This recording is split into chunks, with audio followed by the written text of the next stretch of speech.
Bonjour, je m'appelle Myriam Genet, je viens de Tours où j'ai fait des études d'anglais et d'italien et un master sur la Renaissance. Et cette année, j'ai passé 10 mois dans l'Oregon, à Linfield College, où j'étais assistante de français.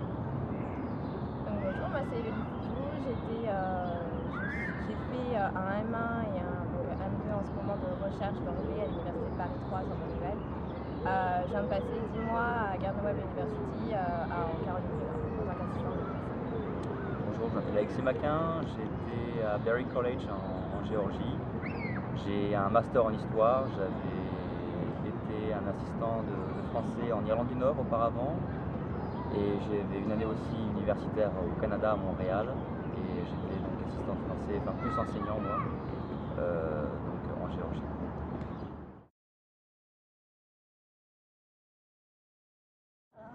Moi j'étais donc dans un petit college qui s'appelle.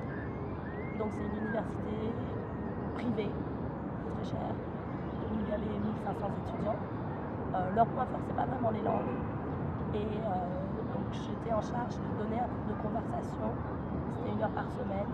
C'était très, très relax. J'avais peu d'étudiants, entre 2 et 10.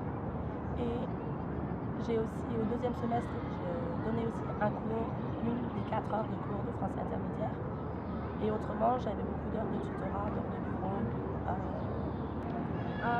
Moi j'avais, déjà en sachant que c'est une petite université où le département de français est très très petit, il n'y a aucun élève en fait qui major en français dans mon université. Donc j'avais pas beaucoup d'élèves, ce qui permet de bien les connaître.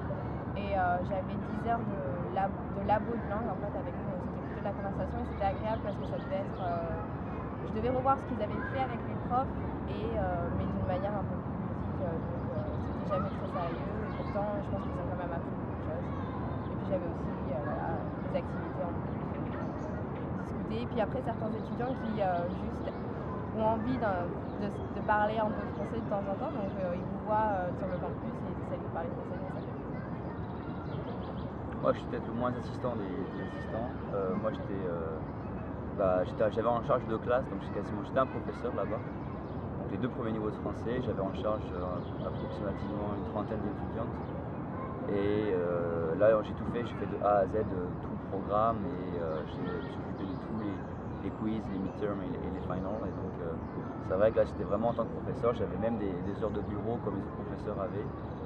Et c'est vrai qu'au-delà de ça j'avais aussi j'avais 1 heure de table de français également et j'avais après l'aspect un peu culturel du programme où chaque personne qui voulait parler en français pouvait me contacter et on parlait français de façon régulière. Donc c'est vrai que moi j'ai beaucoup apprécié mon expérience là-bas. Moi j'étais logée dans une maison avec la responsable du bien-être sur le campus. J'avais de la chance parce que c'était une grande et belle maison, juste à côté du campus. Et ça nous était pris en charge par le programme, par l'université, college, où j'enseignais. Mais il m'avait aussi mise en contact avec une famille locale qui s'appelait Friendship Family. Et donc c'était juste pour les sortir, avoir une petite expérience de l'intérieur dans une famille américaine. Moi j'habitais dans une maison avec 3 autres assistantes d'espagnol en fait, Ouais. donc qui étaient aussi du programme Fulbright. Et on habitait dans une maison toutes les 4, mais c'était sur le campus.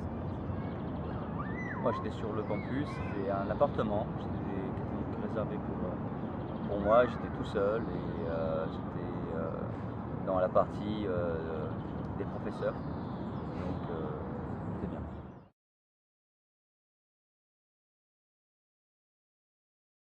Par internet. Moi je cherchais, en fait j'étais déjà partie aux États-Unis, je voulais repartir, en sachant qu'on n'est surtout pas prioritaire dans les programmes avec les universités une fois qu'on est déjà parti, donc j'ai essayé de trouver quelque chose par moi-même. Fulbright c'est une très bonne opportunité. Moi j'ai découvert le programme Fulbright il y a 3 ans. J'étais partie comme étudiante d'échange avec mon université à Davidson College en Caroline du Nord. Et l'assistante de russe là-bas était là avec le programme Fulbright. Et donc c'est là que j'ai entendu parler du programme Fulbright et de tous les avantages qu'il a. Et ça m'a bien intéressée. Donc quand j'ai eu presque fini mon master. Je voulais repartir juste avant de commencer à enseigner l'anglais en France. Et j'ai posé ma candidature et j'ai été prise. Moi, j'ai reconnu le programme Fulbright simplement en appelant le CIEP. Je voulais être assistant de langue en Nouvelle-Zélande ou en Australie ou aux États-Unis. Ils m'ont proposé le programme Fulbright pour les États-Unis. J'ai demandé et j'ai obtenu la bourse. Et un an plus tard, je suis ici.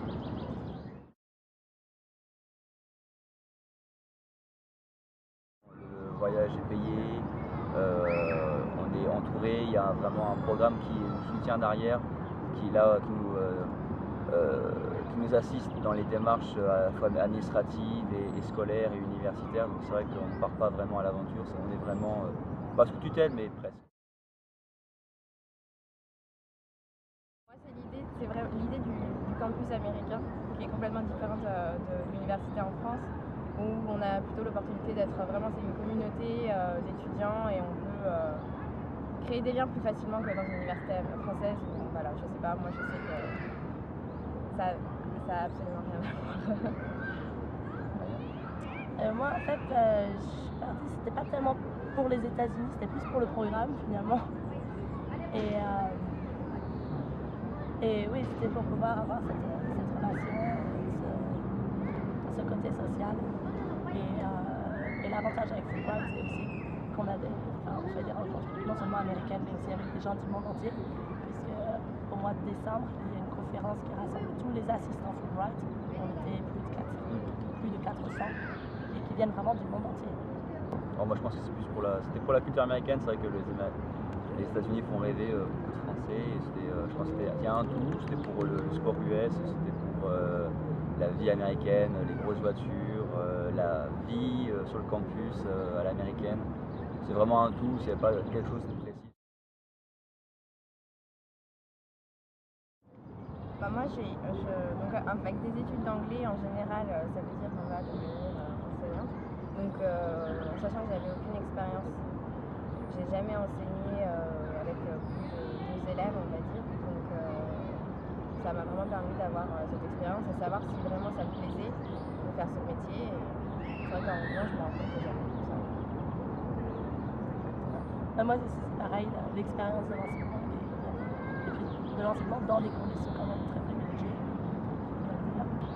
Moi, il y a un peu de tout. Il y a aussi le réseau, on n'a pas parlé. Le réseau Fulbright est vraiment très important.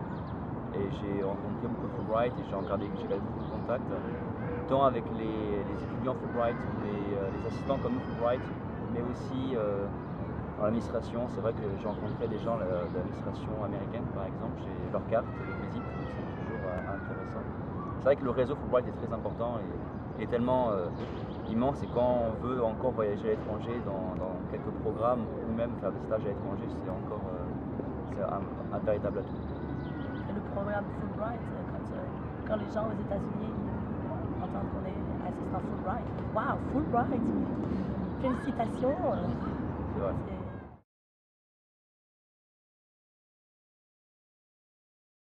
Moi, j'avais déjà passé un an en Californie, et donc là j'étais en Caroline du Nord dans le sud des États-Unis, et j'ai été très, très agréablement surprise de voir que les gens étaient d'une gentillesse incroyable, toujours prêts à aider, et donc ça rend la vie plus facile et tout va très vite, même pour des choses, pour des démarches administratives ou des choses comme ça va très très vite. Tout est plus grand, ça c'est vrai.